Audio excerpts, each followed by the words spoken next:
ॐ अज्ञानतिमिरान्धस्य ज्ञानाञ्जनशलाकया चक्षुरुन्मीलितं येन तस्मै श्रीगुरवे नमः। ॐ विष्णुपदाय कृष्णपृष्ठाय भूतले श्रीमते जयपताकाशायनिति नामिने नमो आचार्यपदाय निताय कृपपदाय गौरपदाय नवद्वैताय नमो। ॐ विष्णुपदाय कृष्णपृष्ठाय भूतले श्रीमते भक्तिवेदान्त स्वामिनिति नमस्ते सरस्वती देवी गौरवाणी निर्विशेष शून्यवादी पाश्चात्य देशतां गुरुरे गौरचन्द्र राधिकाय तदालय कृष्णाय कृष्णभक्ताय तद्भक्ताय हरे कृष्ण।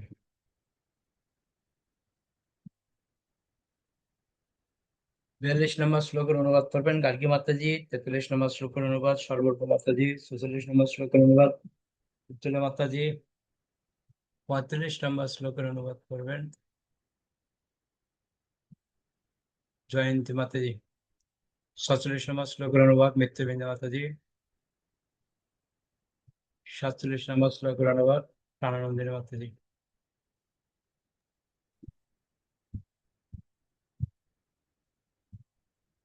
48 নম্বর শ্লোকের অনুবাদ সদানন্দিনী মাতাজি। 49 নম্বর শ্লোকের অনুবাদ প্রিয়তমা মাতাজি। 50 নম্বর শ্লোকের অনুবাদ সুনির্মলা মাতাজি। ওকে। দাস্য শোক বাৎসল্য আর যে শৃঙ্গার চারি প্রেম চতুর্বিধ ভক্তই আধার। অনুবাদ করুন। শ্লোকার্থ। দাস্য, সখ্য, বাৎসল্য ও শৃঙ্গার হচ্ছে ভগবৎ প্রেমের চারটি রস। এই চারটি রসের আধার হচ্ছেন চার প্রকার ভগবৎ ভক্ত। তো আমরা সচরাচর আগে পড়েছিলাম আমাদের যে 5টা রস রয়েছে তার মধ্যে শান্ত, দাস্য, সখ্য, বাৎসল্য, মাধুর্য। তো অলরেডি আমরা একটা একটা করে আলোচনা হচ্ছিল। এখন বলছে ভগবত প্রেমের 4টে রস হচ্ছে কি কি? দাস্য, সখ্য, বাৎসল্য, শৃঙ্গার। এই 4টে রসের আধার হচ্ছেন 4 রকমের ভক্ত রয়েছে। ওকে। 43 নম্বর শ্লোক। নিজ নিজ ভাব সবে চেষ্ট পরিমাণে নিজ ভাবে করে কৃষ্ণ সুখ আস্বাদনে। অনুবাদ করুন। হরে কৃষ্ণ প্রভু প্রণাম। শ্লোকার্থ। সমস্ত রসের ভক্তরাই তাদের নিজের ভাবটিকে সর্বশ্রেষ্ঠ বলে মনে করেন এবং সেই ভাব অনুসারে তারা কৃষ্ণ প্রেমানন্দ আস্বাদন করেন। হরে কৃষ্ণ প্রভু। আমরা কালকে পড়ছিলাম, কালকে না পরশুদিন, রাত্রির বই যেটা নিত্যানন্দের পথনির্দেশ, ওখানে বলছিল রায় রামানন্দ আর হচ্ছে মহাপ্রভুর যে কথোপকথন, ওখানে আলোচনা হচ্ছিল যে রসের মধ্যে এক একটা রসের যে কি পার্থক্য রয়েছে। তো যে যে রসেই থাকে সেই রসের ভক্ত মনে করছে তার ভাবটাই হচ্ছে সর্বশ্রেষ্ঠ। তো এক এক রসের ভক্ত তার রসের মধ্যে সে আনন্দ আস্বাদন করছেন। 46 নম্বর শ্লোক। তটস্থ হইয়া মনে বিচার যদি করি সব রস হইতে সিঙ্গারে অধিক মাধুরী। অনুবাদ করুন। অনুবাদ করুন জয়ন্তী মাতাজি। হরে কৃষ্ণ প্রভু প্রণাম। প্রভু 45 নম্বর শ্লোকটা কি হলো না? 44 তো। হরে কৃষ্ণ প্রভু। আচ্ছা, 44 হরে কৃষ্ণ প্রভু। বলুন। কিন্তু নিরপেক্ষভাবে যদি, হরে কৃষ্ণ প্রভু প্রণাম। নিরপেক্ষভাবে যদি এই রসমূহ বিচার করা হয় তাহলে দেখা যায় যে শৃঙ্গার রসের মাধুর্য সবচাইতে বেশি। পারমার্থিক জগতের ভগবানের সঙ্গে শ্লোক। তো এখানে বলা হচ্ছে তটস্থ বিচারে, অর্থাৎ নিরপেক্ষ যদি বিচার করা হয়, তাহলে আমরা দেখতে পাই মাধুর্য রস, যে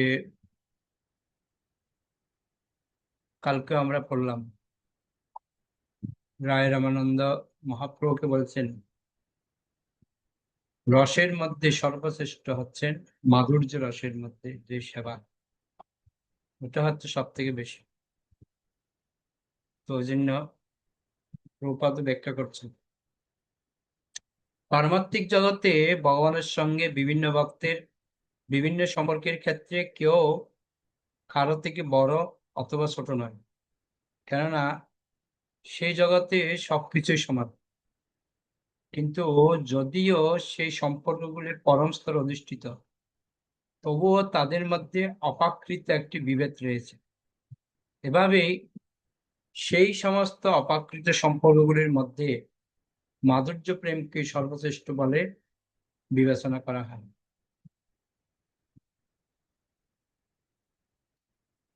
তো এক এক রসের ভক্ত যখন এক এক রস ভগবানকে সেবা করছেন, তো তাদের কাছে কেউ বড় কেউ ছোট এরকম ব্যাপার না।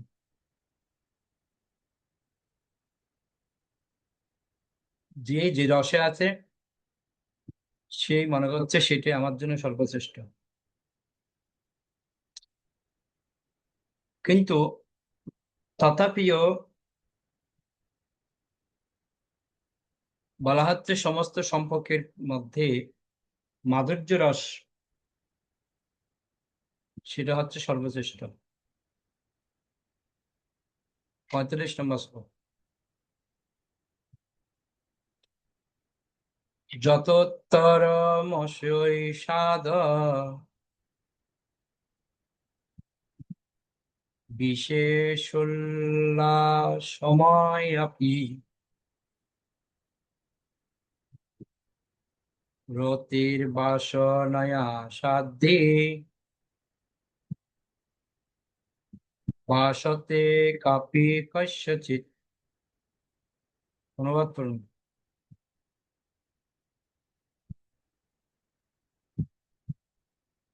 অনুবাদ কার আছে? হরে কৃষ্ণ প্রণাম।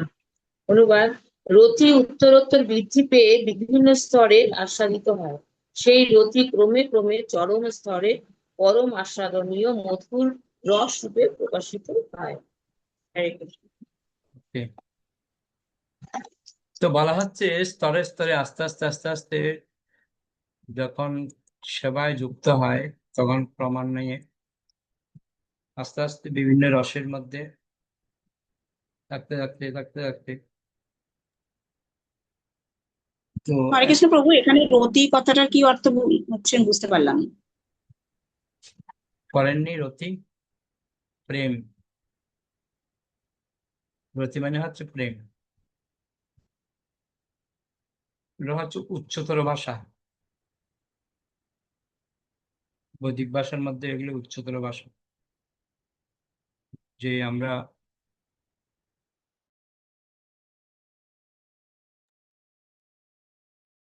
যে প্রেমের স্তর, এগুলো হচ্ছে অনেক উন্নত স্তরে যখন বিষয় নিয়ে যখন আলোচনা হয়, তখন এগুলো নিয়ে আলোচনা হয়।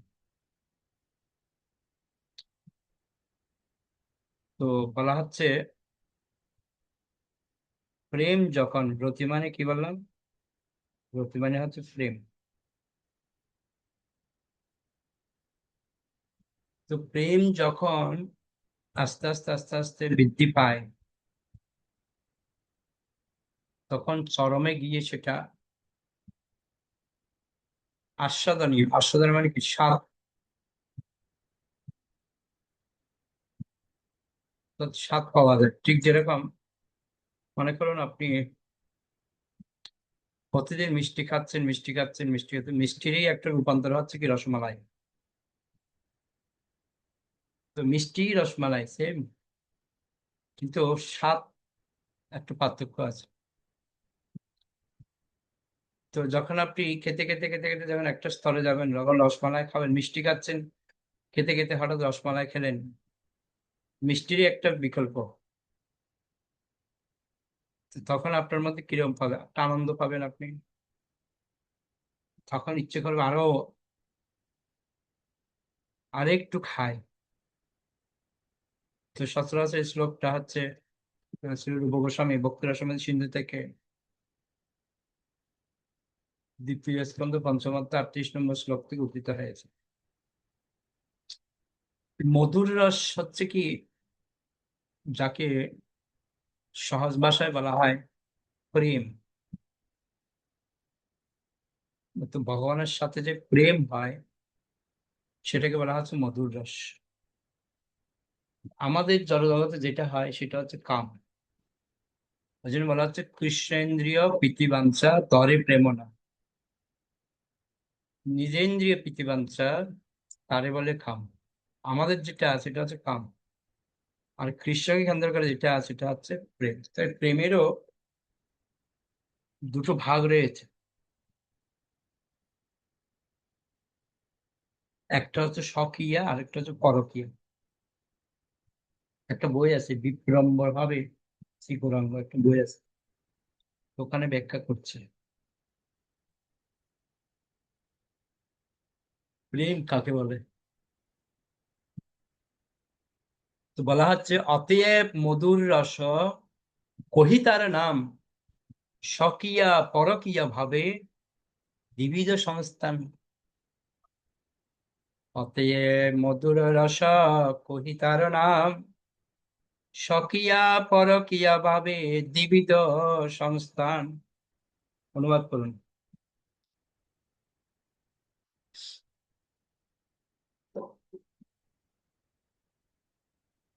অনুবাদ কার আছে, এতক্ষণ লাগলে কি করে হবে?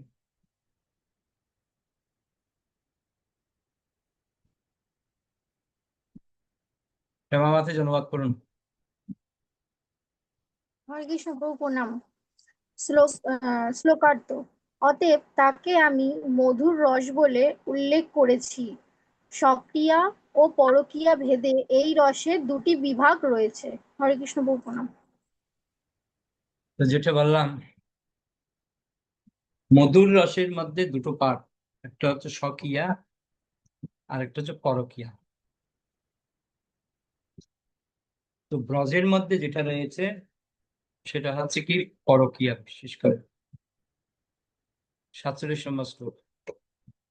পরকীয়া বাবে অতি রসের উল্লাস, ব্রজবিনা ইনায় ব্রজবিনা ইহার অন্যত্র নাহি বাস। হরে ব্র- কৃষ্ণ প্রভু প্রণাম। আমার এইবার 47 নম্বর আমার।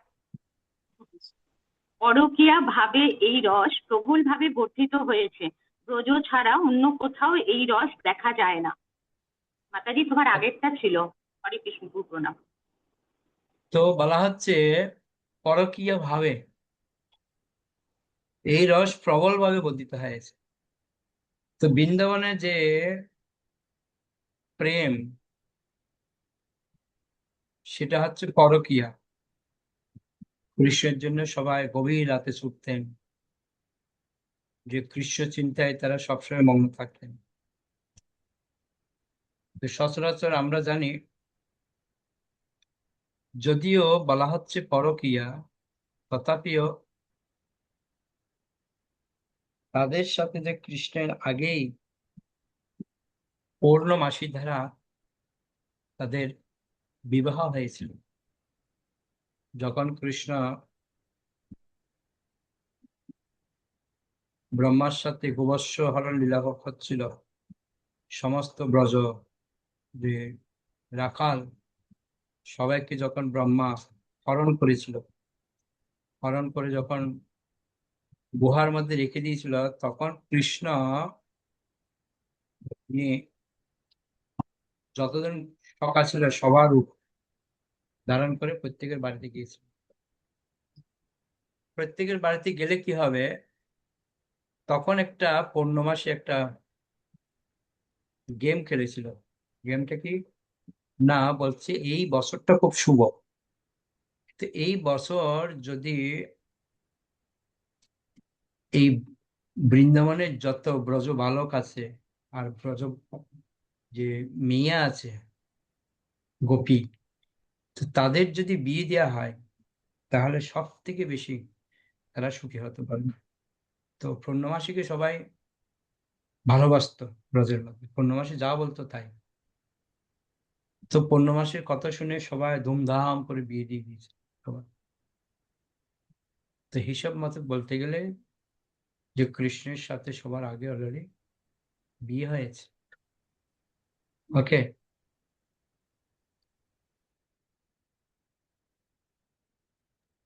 তো বলা হচ্ছে এই ব্রজের মধ্যে সবাই যখন বিবাহের পর 1 বছর যখন পূর্ণ হয়ে গেল, তো সবার তো অলরেডি যে যার ঘরের মধ্যে কৃষ্ণবাবু অবস্থান করছে।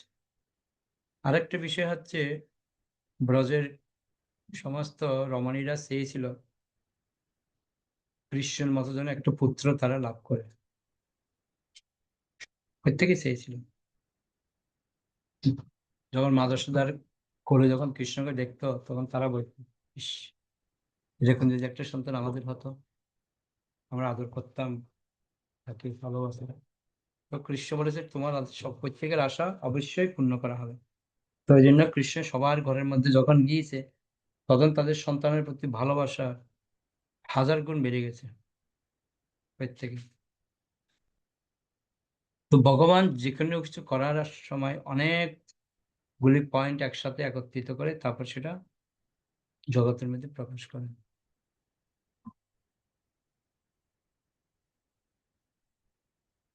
বুঝতে পারলেন?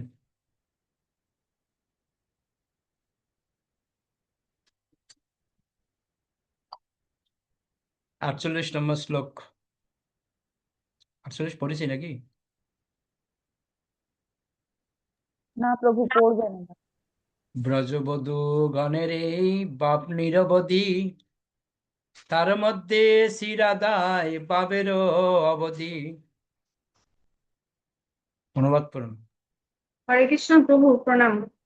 ব্রজগোপীকাদের এই ভাব অন্তহীন, কিন্তু তাদের মধ্যে শ্রীমতী রাধারানীতে এই ভাবের পরম পূর্ণতা প্রকাশ পেয়েছে। হরে কৃষ্ণ। তো এই যে মাধুর্য রস, এটা হচ্ছে ব্রজগোপিকাদের জন্য। তো তাদের মধ্যে সর্বশ্রেষ্ঠ ছিল রাধা ঠাকুরানী। তো শ্রীমতী রাধারানী এই ভাবটার পরম পূর্ণতা প্রকাশ দিয়েছে। কেননা ব্রজের মধ্যে যে প্রেম, সেটা হচ্ছে পূর্ণ। কেননা আমরা দেখতে পাই কৃষ্ণ ব্রজের গোপীদেরকে এত ভালোবাসতেন, যদিও বা তারা ছিল মূর্খ, পড়ালেখা জানতো না, তথাপিও কৃষ্ণ তাদের প্রেমে অত্যন্ত সন্তুষ্ট ছিলেন। তার পিছনে কারণ কি? ওদের মধ্যে অহংকার ছিল না। এরা মূর্খ হলেও ওদের মধ্যে প্রেম সঠিক ছিল। আমাদের মধ্যে কি হয়? অহংকার কাজ করে না আমাদের, তো সেজন্য আমাদের প্রেমের মধ্যে ঘাটতি থাকে। কিন্তু ব্রজগোপীদের প্রেমের মধ্যে কোনো ঘাটতি ছিল না। আরেকটা বিষয় কৃষ্ণ বলছে, ব্রাহ্মণরা যখন বেদের মন্ত্র উচ্চারণ করে মধুর স্বরে, প্রেমের স্বরে, তাদের প্রতি আমি সন্তুষ্ট হই। কিন্তু বৃন্দাবনের গোপীরা যখন আমাকে গালিগালাজ করে তখন আমি আরো বেশি তাদের প্রতি আকর্ষিত হই। তার মানে ব্রজবধূদের প্রতি ভগবানের প্রেম ছিল। কেননা তাদের যে প্রেম, তার মধ্যে কোনো বিন্দু মাত্র কমতি ছিল না। পূর্ণতা ছিল ওদের। তো জন্য বলছে ওরা গালি দিলেও কৃষ্ণের কাছে সেটা বেদবাক্য থেকে মহান বলছে, বেদবাক্য থেকে মহান। যে বধুরা যদি গালিও দেয় কৃষ্ণকে, সেটা বেদবাক্য থেকে মহান। তার মানে বুঝতে পারছেন যে কিরকম প্রাধান্য পেয়েছে।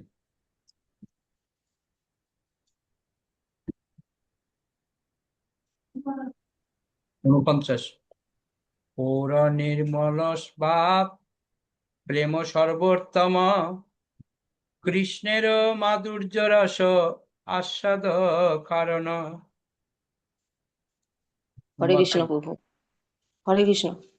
শ্রীমতী রাধারানী নির্মল পরিণত প্রেম সর্বোত্তম, তার প্রেম শ্রীকৃষ্ণের মাধুর্য রস আস্বাদনের কারণ। হরে কৃষ্ণ।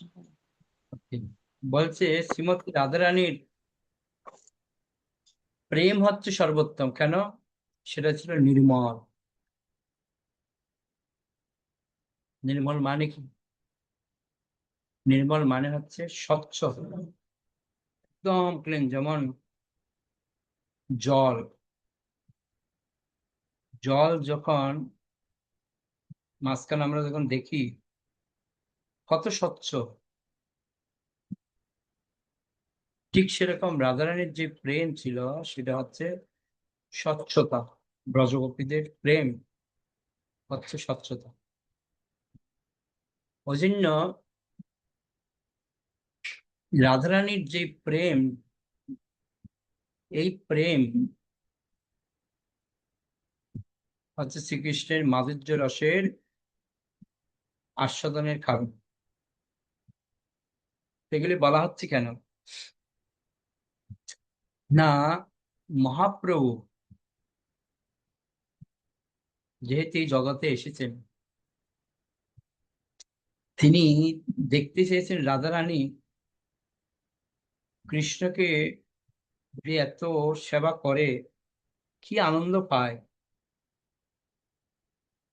সেটা উপলব্ধি করার জন্য তো মহাপ্রভু এসেছেন, তাই না? এই জন্য 50 নম্বর শ্লোকে বলছেন,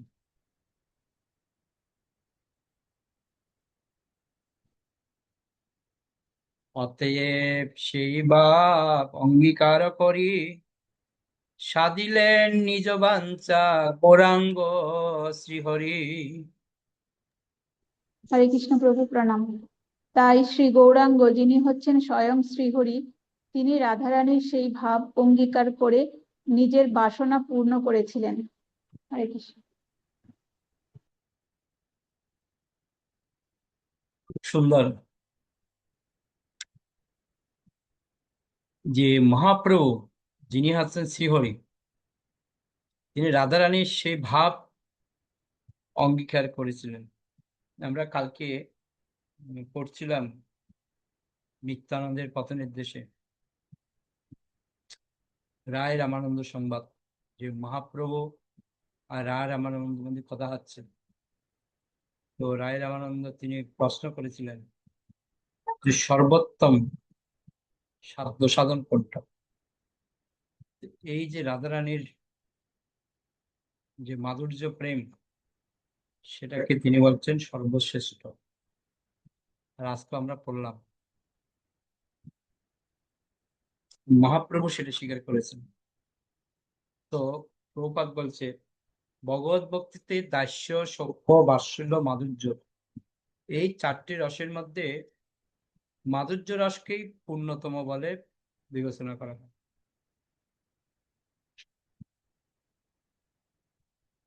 এই মাধুর্য রসকে আবার 2টি শ্রেণীতে ভাগ করা হয়েছে, কি? সক্রিয়া ও পরক্রিয়া।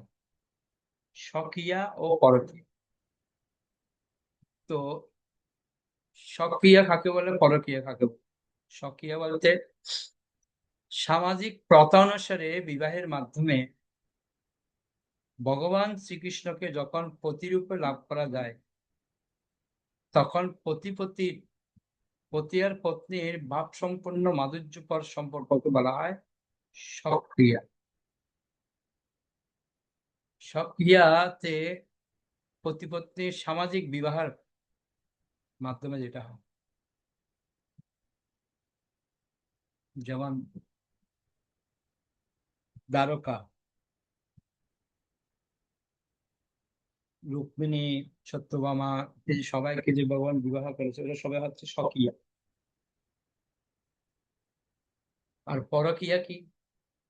আর সামাজিক সমস্ত প্রথা লঙ্ঘন করে উপপতি ও উপপত্নী রূপে ভগবান ও তার অন্তরঙ্গ ভক্ত যখন পরস্পরের সঙ্গে সম্পর্কযুক্ত হন, গভীর মাধুর্যমণ্ডিত সেই সম্পর্ককে বলা হয় পরকীয়া। ঠিক যেরকম মীরা ছিলেন, ব্রজের গোপীরা। তো বলা হচ্ছে তারা সামাজিক যে তাদের পতি রয়েছে বা পত্নী রয়েছে, সামাজিকতাকে লঙ্ঘন করে তারা যখন গভীর প্রেমে মগ্ন হন ভগবানের সাথে, সেটা হচ্ছে পরকীয়া। পরকীয়া ভাবে যাহা ব্রজেতে প্রচার, তো বিশেষ করে ব্রজের মধ্যে এটাই ছিল। তো বলা হচ্ছে শাস্ত্র নিপুণ ভগবত ভক্তরা এই সিদ্ধান্ত প্রদান করেছেন যে পরকীয়া রসের মাধুর্য তুলনামূলকভাবে শ্রেষ্ঠ, কারণ ভগবত প্রীতির প্রগাঢ়তার জন্য এই রসের ভক্তরা ভগবত সেবায় অধিক তৎপর। যে কখন কৃষ্ণের সাথে দেখা করব, কখন কৃষ্ণকে যাব, এই যে একটা সবসময় চিন্তা।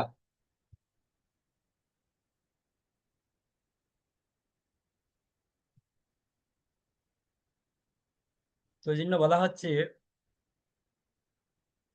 মহাজনরা বলছেন যারা শাস্ত্রকে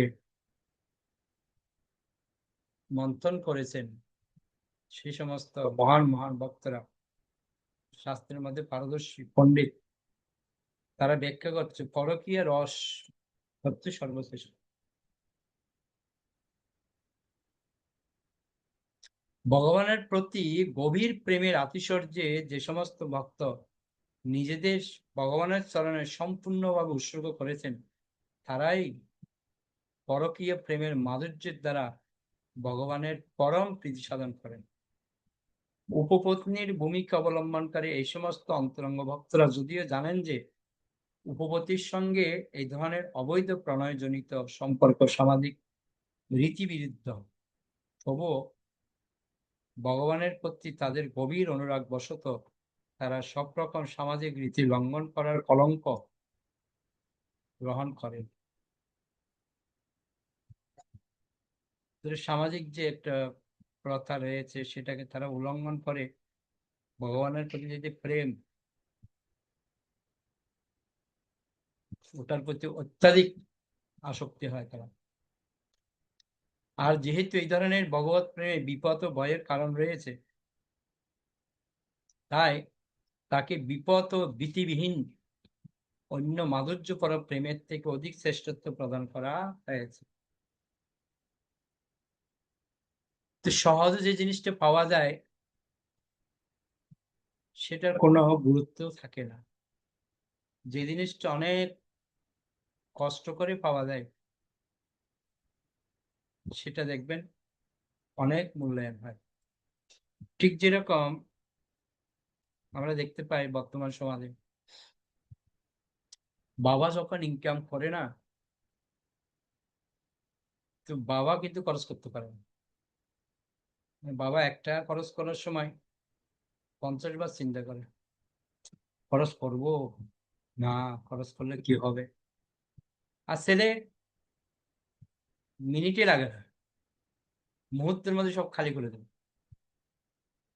কেন? ছেলে ইনকাম করে, সে তার ইনকামের মর্যাদা সে বুঝে না। বাবা সে বুঝে যে 1 টাকা ইনকাম করতে কত না কষ্ট হয়েছে, ওই জন্য সেটার গুরুত্ব বাবা বোঝে, ছেলে সেটা বুঝতে পারে না। তো সেজন্য বলা হচ্ছে যে জিনিসটা অনেক যত্ন করে কষ্ট করে পাওয়া যায় সেটার মূল্যায়নটা অনেক বেশি। দেখবেন আপনি যদি কিছু টাকা অনেক কষ্ট করে জমিয়েছেন, ওই টাকা আপনি খরচ করতে পারবেন না। মানে একবার খরচ করতে গেলে আপনি 10 বার চিন্তা করবেন, না বেশি হচ্ছে না তো, কম হচ্ছে না তো, না করলে কি হয়? অনেক রকমের প্রশ্ন আসবে, কারণ কষ্টের টাকা।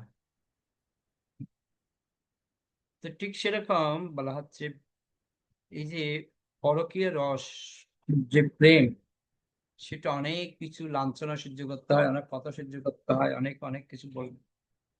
তথাপিও এই যে প্রেম, বিপদ বা ভয় বা ভীতি, এগুলো উপেক্ষা করে যে অধিকতর প্রেম রয়েছে,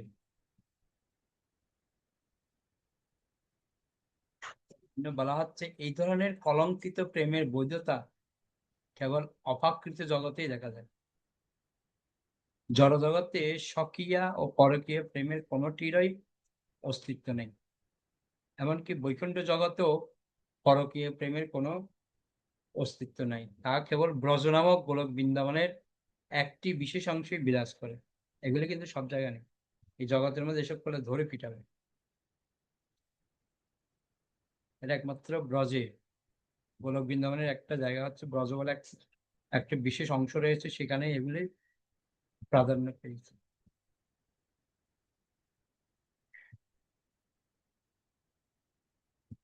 বলা হচ্ছে কোনো কোনো ভক্ত মনে করেন যে শ্রীকৃষ্ণ সবসময় গোলক বৃন্দাবনে অবস্থান পূর্বক সেখানকার ভক্তদের সঙ্গে লীলাবিলাস করেন, এবং কখনো কখনো তিনি ব্রজভূমিতে এসে পরকীয় রস আস্বাদন করেন। এই প্রসঙ্গে বৃন্দাবনের স্বর গোস্বামীরা বিশ্লেষণ করে বলেছেন যে গোলক বৃন্দাবনের মতো ব্রজে শ্রীকৃষ্ণের সমস্ত লীলাবিলাস নিত্য। ব্রজ হচ্ছে গোলক বৃন্দাবনের একটি বিশেষ অংশ, যেখানে ভগবানের অন্তরঙ্গ লীলাবিলাস সম্পাদিত হয়। শ্রীকৃষ্ণ এই জড়জগতে তার ব্রজধামে লীলাবিলাস করেছিলেন। সেই লীলা অপ্রাকৃত জগতের গোলক বৃন্দাবন অবস্থিত ব্রজধামে নিত্য বিরাজিত, এবং পরকীয় রস সেখানে নিত্য বর্তমান। তো গোলক বৃন্দাবনে সেটা এখনো চলছে ওখানে। তো ওই জন্য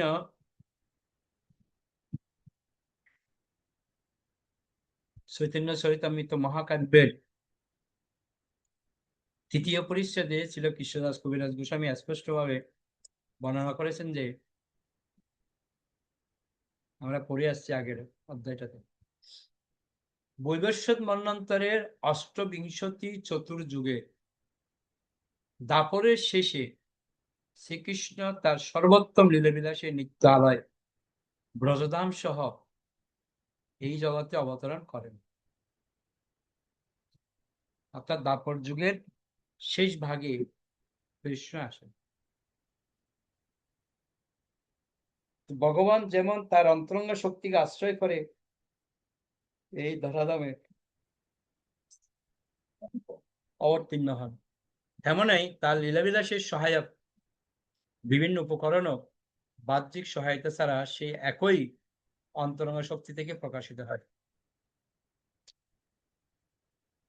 এই জিনিসটা একটু বুঝতে হবে আমাদের। ভগবান যে জগতে আসেন তার অন্তরঙ্গ শক্তিকে আশ্রয় করে তিনি আসেন। তো লীলাবিলাসের জন্য ভগবান তার অন্তরঙ্গ শক্তিকে সঙ্গে নিয়ে সমস্ত লীলাবিলাসগুলি প্রকাশিত করেন।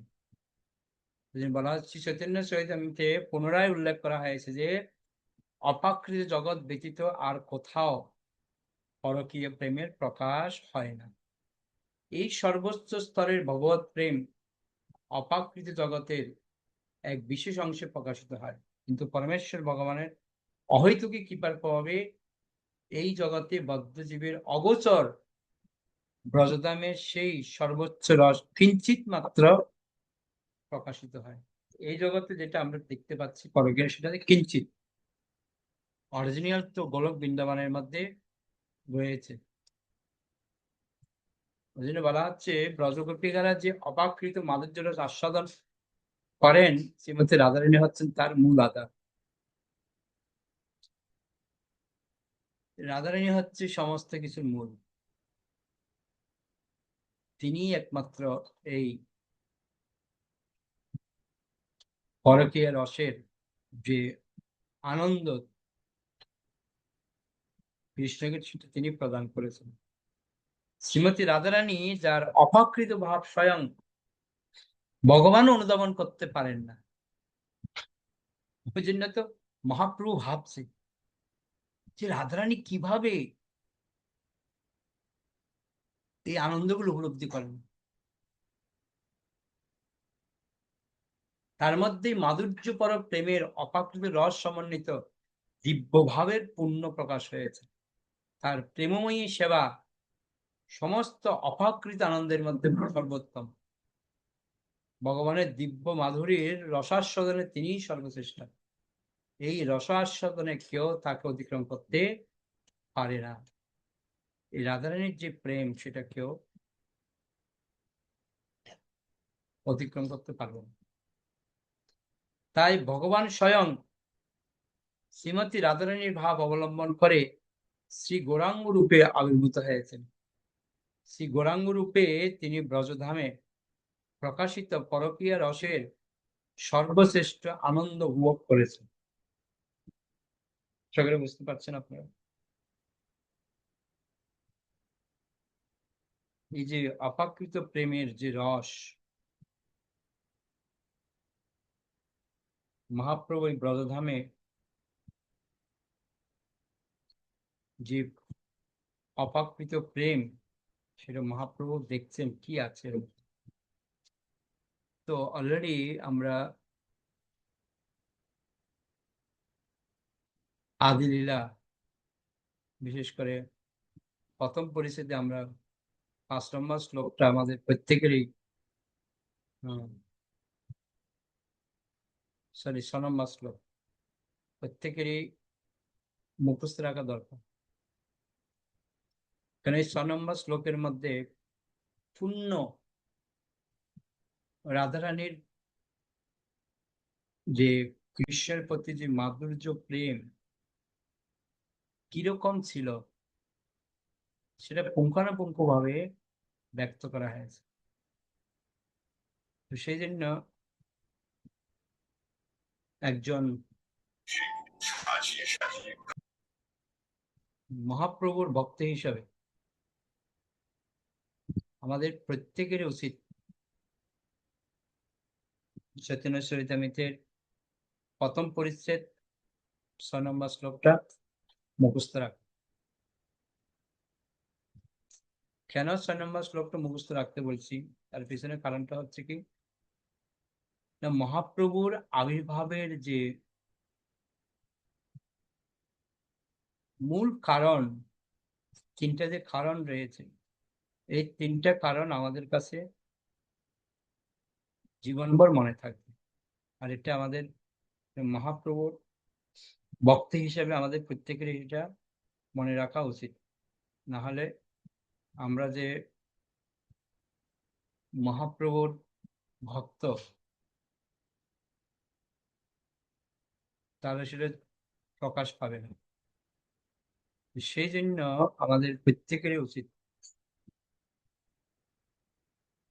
এই 6 নম্বর শ্লোকটা মুখস্থ করা,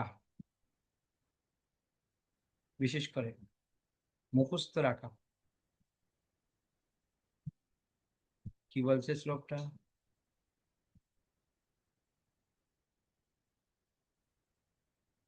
শ্রী রাধয়া প্রণয়া মহিমা ঈদিশ বানয়ৈবা সাধ্য জনাদ্ভুত মধুরিমা ঈদিশ বা মদিয়া শোকন চর্চা মদন ভবত ঈদিশং বেতিলো বা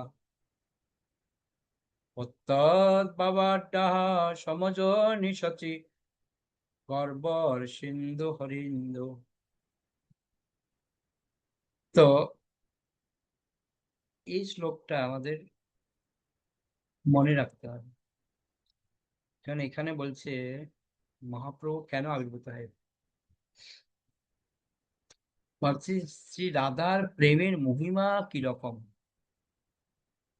ওই প্রেমের দ্বারা শ্রী রাধা আমার যে অদ্ভুত মাধুর্য আস্বাদন করেন, সেই মাধুর্যই বা কিরকম, এবং আমার মাধুর্য আস্বাদন করে শ্রী রাধার যে সুখ অনুভব করেন, সেই সুখই বা কিরকম। এই সমস্ত বিষয়ে লোভ জন্মানোর ফলে শ্রী রাধার ভাবযুক্ত হয়ে শ্রীকৃষ্ণচন্দ্র শচী গর্ভ সিন্ধুতে কি হলেন? আবির্ভূত হলেন। বুঝতে পারলেন?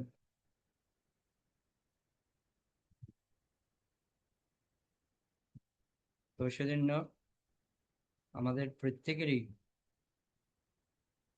এই শ্লোকটা মুখস্থ রাখা অত্যন্ত গুরুত্বপূর্ণ।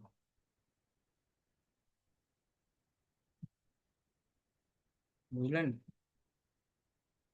তো চেষ্টা করবেন সবাই শ্লোকটা মুখস্থ রাখতে। আমি গ্রুপের মধ্যে রেকর্ডিং করে দিয়ে দেবো, সবাই মুখস্থ রাখতে পারলে খুব ভালো। কেননা হরে কৃষ্ণ প্রভু প্রণাম। এটা একটু পড়া দিয়ে দেন না, পড়া দিলে পড়াটা শিখা হবে তাড়াতাড়ি। এটাই তো বললাম, মুখস্থ করবেন। তো সবাই চেষ্টা করবেন এই শ্লোকটা মুখস্থ করতে, যারা পারবেন ভালো, আমি দিয়ে দেবো রেকর্ডিং করে। কারণ একজন আমরা মহাপ্রভুর ভক্ত হিসাবে আমাদের প্রত্যেকেরই উচিত এই শ্লোকটা মুখস্থ করা। বুঝতে পারলেন? ওকে, আমরা পরের শ্লোক এগোই। তো সবাই চেষ্টা করবেন এটা করার জন্য। 51 নম্বর শ্লোক আমরা যাব।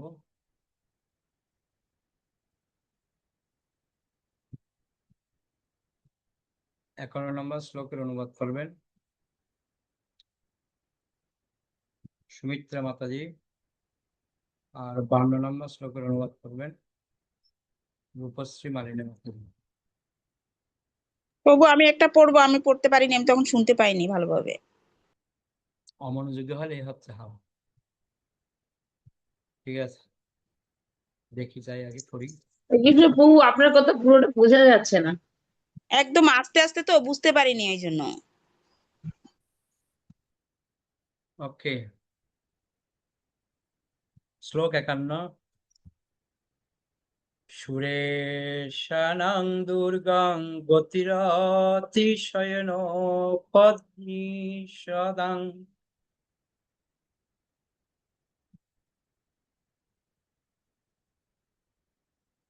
মুনীনাং সর্বসং প্রণত পটলিনাং মধুরিমা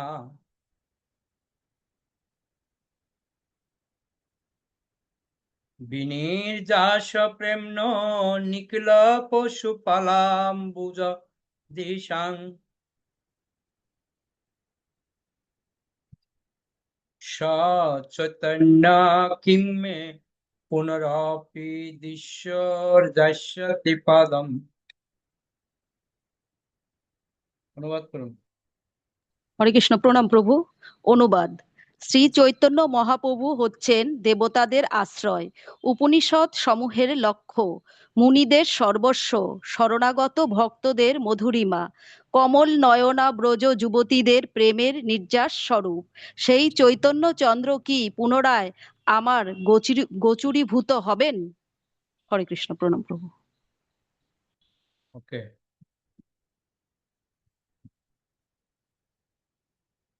খুব সুন্দর।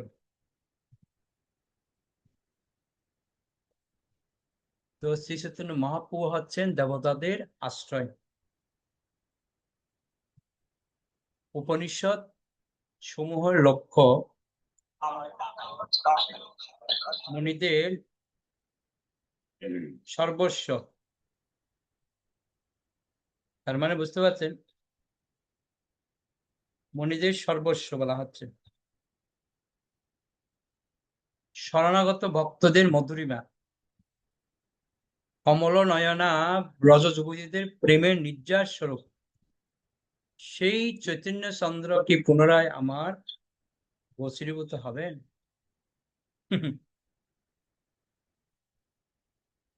মহাপ্রভু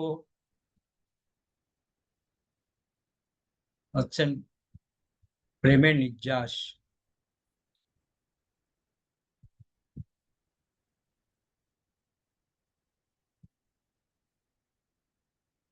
সুমিত্রা কিছু বলছেন? হরে কৃষ্ণ প্রভু, শরণাগত ভক্তদের মধুরিমা, এই মধুরিমাটা কি প্রভু? শ্রেষ্ঠ।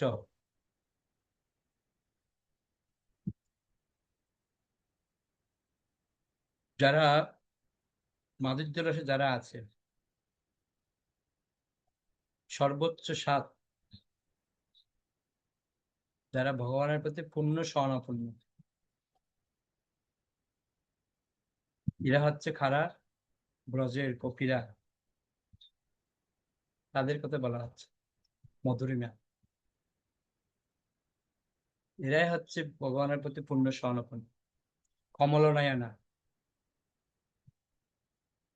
ব্রজ যুবতীদের প্রেমের নির্যাস স্বরূপ এখানে বলছে।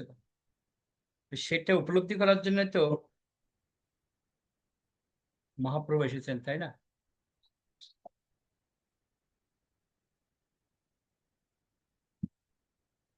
তো জন্য বলা হচ্ছে সেই শ্রী চৈতন্য চন্দ্রকে পুনরায় আমার গোচরীভূত হবেন,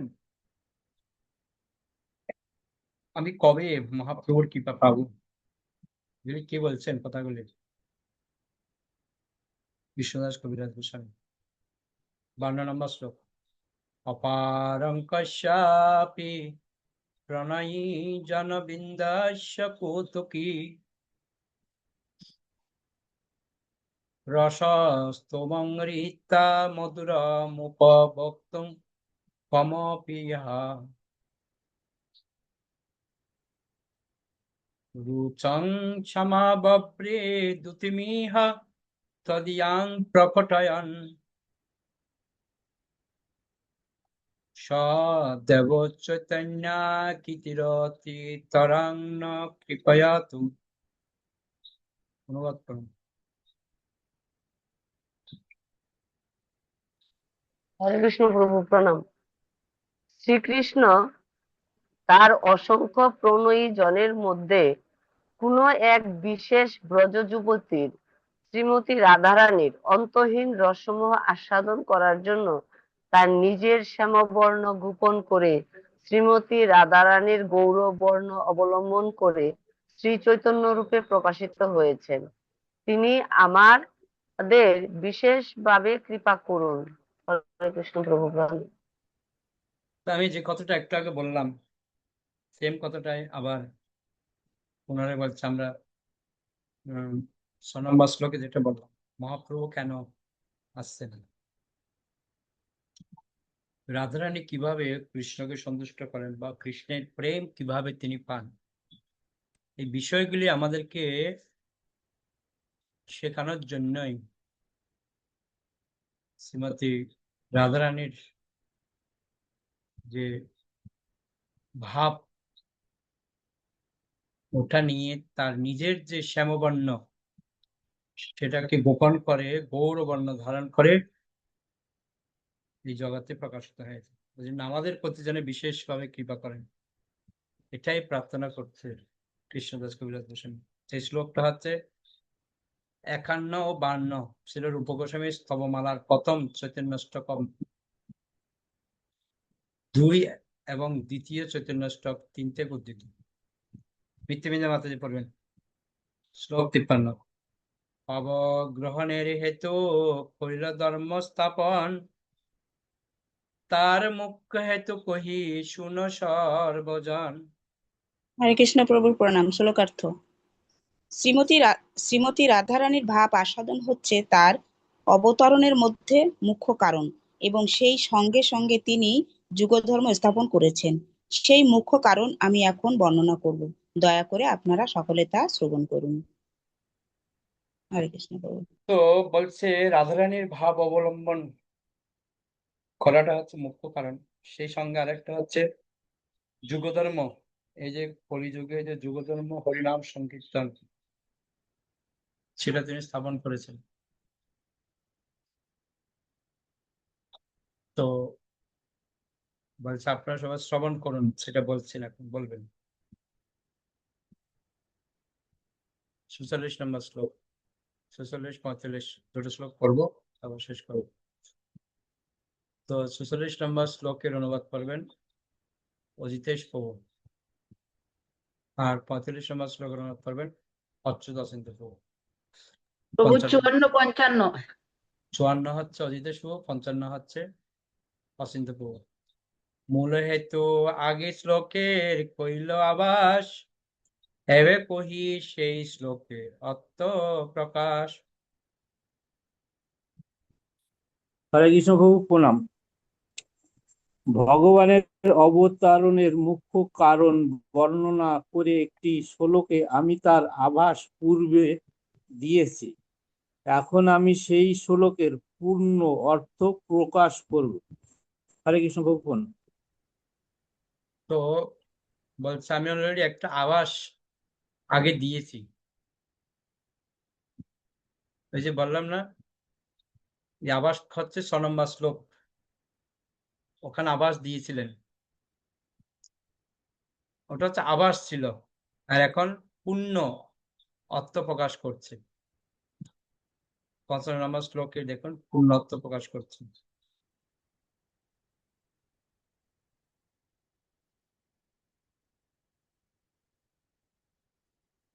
কি বলছেন? রাধা কৃষ্ণ প্রণয় বিকৃতির আহ্লাদিনী শক্তির রশ্মা, দেখাত্মানা ভব ভুবি পুরা দেহ বেদং গতৌত চৈতন্যখ্যাং প্রকট মধুনা তদ্দয়স্ন অক্ষমাপ্তং রাধা ভাবদূতি সুবলিতং নমি কৃষ্ণ স্বরূপম। অর্থাৎ ওই যে 6 নম্বর শ্লোকটাকে একটু মডিফাই করে আবার পুনরায় বলছে। রাধা কৃষ্ণ প্রণয় বিকৃতির আহ্লাদিনী শক্তি রশ্মা, দেখাত্মা নবমপি ভুবি পুরা দেহ বেদং গততৈ চৈতন্যাক্কাং প্রকট মধুনা তদ্দয়স্নৈক্যমাপ্তং রাধা ভাবদূতে সুবলিতং নমি কৃষ্ণ স্বরূপম। হরে কৃষ্ণ প্রভু প্রণাম। অনুবাদ: রাধা কৃষ্ণের প্রণয় ভগবানের আহ্লাদিনী শক্তির বিকার। শ্রীমতী রাধারানী ও শ্রীকৃষ্ণে একাত্ম হলেও তারা অনাদিকাল থেকে গোলকে পৃথক দেহ ধারণ করে আছেন। এখন সেই দুই চিন্ময় দেহ পুনরায় একত্রে যুক্ত হয়ে শ্রীকৃষ্ণ চৈতন্য নামে প্রকট হয়েছেন। শ্রীমতী রাধারানীর এই ভাব ও কান্তিযুক্ত শ্রীকৃষ্ণ স্বরূপ শ্রীকৃষ্ণ চৈতন্যকে আমি প্রণতি নিবেদন করি। তো বলা হচ্ছে এই শ্লোকটি ছিল সুরদামোদর গোস্বামীর খচ্চা থেকে উদ্ধৃত হয়েছে। এটি চৈতন্য চরিতামৃতের প্রথম 14টি শ্লোকের 5ম শ্লোক। ওই যে বললাম না, আমরা যে শ্লোকটা মুখস্থ করার কথা বললাম, ওই শ্লোকটার কথাই বলছে। তো এখানে বলছে রাধা কৃষ্ণের প্রণয় ভগবানের আহ্লাদিনী শক্তির বিকার। শ্রীমতী রাধারানী ও শ্রীকৃষ্ণ একাত্মা হলেও তারা অনাদিকাল থেকে গোলকে পৃথক দেহ ধারণ করে আসেন। এখন সেই দুই চিন্ময় দেহ পুনরায় একত্রে যুক্ত হয়ে শ্রীকৃষ্ণ চৈতন্য নামে প্রকট হয়েছে। শ্রীমতী রাধারানীর এই ভাব ও কান্তিযুক্ত শ্রীকৃষ্ণ স্বরূপ শ্রীকৃষ্ণ চৈতন্যকে আমি প্রণতি নিবেদন করি। দুটোর মধ্যে পার্থক্যটা কি আছে? আগেরটাতে হচ্ছে তিনি আবির্ভূত হয়েছেন, কেন মহাপ্রভু কেন আবির্ভূত হয়েছেন তার ব্যাখ্যা বর্ণনা করছে। আর এই শ্লোকের মধ্যে বলছে এই যে শ্রীমতী রাধারানীর এই ভাব কান্তিযুক্ত যে শ্রীকৃষ্ণের স্বরূপ শ্রী চৈতন্যকে শ্রীকৃষ্ণ চৈতন্যকে আমি প্রণতি নিবেদন করি, এটা হচ্ছে মহাপ্রভুকে প্রণতি নিবেদন করছে। আর 6 নম্বর শ্লোকের মধ্যে মহাপ্রভুর আবির্ভাবের কারণ ব্যাখ্যা করছে। ঠিক আছে, একটু এদিক ওদিক আছে শ্লোক। আশা করি আপনাদের অনেকটা ক্লিয়ার। যারা আমাদের সাথে রাত্রে ক্লাস করছে, নিত্যানন্দের পথ নির্দেশ, তাদের কাছে আশা করি জলের মতো ক্লিয়ার হবার কথা। কারণ আমরা অলরেডি 7 দিন ধরে রায় রামানন্দ সংবাদে মহাপ্রভুর যে প্রেম, রাধারানীর যে সর্বোচ্চ প্রেম, এই বিষয়গুলো আমরা একদম পুঙ্খানুপুঙ্খভাবে আলোচনা করা হয়েছিল, মূল নির্যাসটা তুলে ধরা হয়েছে, তাদের জন্য ক্লিয়ার হয়ে গেছে। আজকে আমরা পড়লাম, পরপর আমরা এই সপ্তাহে আমরা অনেক ভাগ্যবান যে রাধারানীর সর্বোচ্চ প্রেম আমরা পড়ছি। এদিকে মাধুর্য কাদম্বিনীতেও পড়ছি, এদিকে আবার নিত্যানন্দ পদনিষ্ঠও পড়ছি, চৈতন্য চরিতামৃত পড়ছে, আর ভাগবতও আবার সেম জিনিস পড়ছে। মানে পরপর সবগুলি খুব মিল রয়েছে, ধারাবাহিক চলছে, খুব ভালো। আশা করি আপনাদেরও ক্লিয়ার হয়েছে, ক্লিয়ার না হবার কিছু নেই। তো মহাপ্রভু যে এই কলিযুগ অবতরণের মুখ্য উদ্দেশ্য, সেগুলো আমরা অলরেডি ব্যাখ্যা করলাম। তো আমি শ্লোকটা পাঠিয়ে দেবো, মুখস্থ করবেন, তাহলে সবসময় মহাপ্রভু অবতরণের কথাটা আপনাদের কাছে একদম জলের মতো পরিষ্কার হয়ে যাবে। ওকে, আমরা এখানে রাখবো। কারো যদি প্রশ্ন দায়ের করতে পারেন বা বুঝতে কোনো অসুবিধা হলে সেটা বলতে পারেন, না হলে আমরা বৈশ্ব প্রণাম করে শেষ করব। ওকে, হরে কৃষ্ণ প্রভু প্রণাম। বলছি কি, ওই যে মেসেজ গ্রুপে যে জুমে ক্লাসের নোটিশটা দেন, সেখানে 3য় পরিচ্ছেদ লেখেন, এটা 4র্থ পরিচ্ছেদ লেখাটা ভুল হচ্ছে। ওকে, চেঞ্জ করে দেখো। আচ্ছা ঠিক আছে। ঠিক আছে, তাহলে বৈশ্ব প্রণাম করে শেষ করি। বাঞ্ছা কল্পতরুভ্যশ্চ কৃপা সিন্ধুভ্যেব চ পতিতানাং পাবনেভ্যো বৈষ্ণবেভ্যো নমঃ। আনন্দ বৈশ্ব বৃন্দা কি জয়, নিতাই গৌর প্রেমানন্দে হরি।